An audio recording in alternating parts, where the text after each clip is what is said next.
په آسیایي سیالیو کې د ګډون په موخه د افغانستان د والیبال ملي لوبډلې وروسته د وشو، جودو او تیکواندو ملي لوبډلې هم د چین هانګجو ښار ته روانې شوې.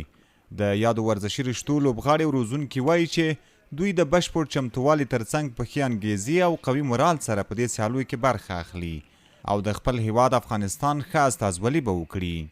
تیم ما 4 ماه میشه که به این مسابقات آمادگی داره. زموږ لوبډلې له تیرو 4 میاشتو را په دې خوا په ورځ کې 2 ځلې سهار او مازدیګر تمرین کړی دی او زموږ لوبغاړي په یوه ښه انګیزه او قوي مورال سره په آسیایي سیالیو کې برخه اخلي او انشاءالله چې د خپلو خلکو او خپل هیواد ښه استازیتوب به وکړي. ډیر د خوشحالۍ احساس کوم چې په دې سیالیو کې برخه اخلم او هیله مې دا ده چې انشاءالله ډک لاس په افغانستان ته راستنیږم. شاوخوا 15 میاشتې کیږي چې موږ د دې سیالیو لپاره تیاری نیولی دی او پلان مې دا دی چې انشاءالله خپل سیال به ماتوم او بریا به خپلوم. د افغانستان د وشو ملي لوبډلې لوبغاړی خالد هوتک وایي دا یې 4م ځل دی چې چین هیواد ته د سیالیو ترسره کولو په موخه سفر کوي. نوموړی وایي پخوا یې هم په آسیایي سیالیو کې مډالونه ترلاسه کړي او دا ځل هم هیله لري چې ډک لاس به خپل هیواد ته راستون شي. ما این بار 4م است که کشور چین میرم. دا زما 2م ځل دی چې چین هیواد ته سفر کوم.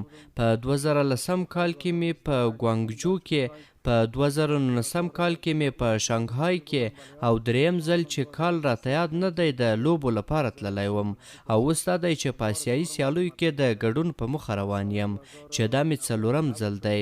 دا چې دا ځل په ډیر قوي عزم او ارادې سره په دې سیالیو کې ګډون کوم. هیله مې دا ده چې له میډال سره راستون شم. په آسیایي سیالیو کې د افغان لوبغاړو په ګډون ډیر شمېر عام افغانان هم خوښي څرګندوي.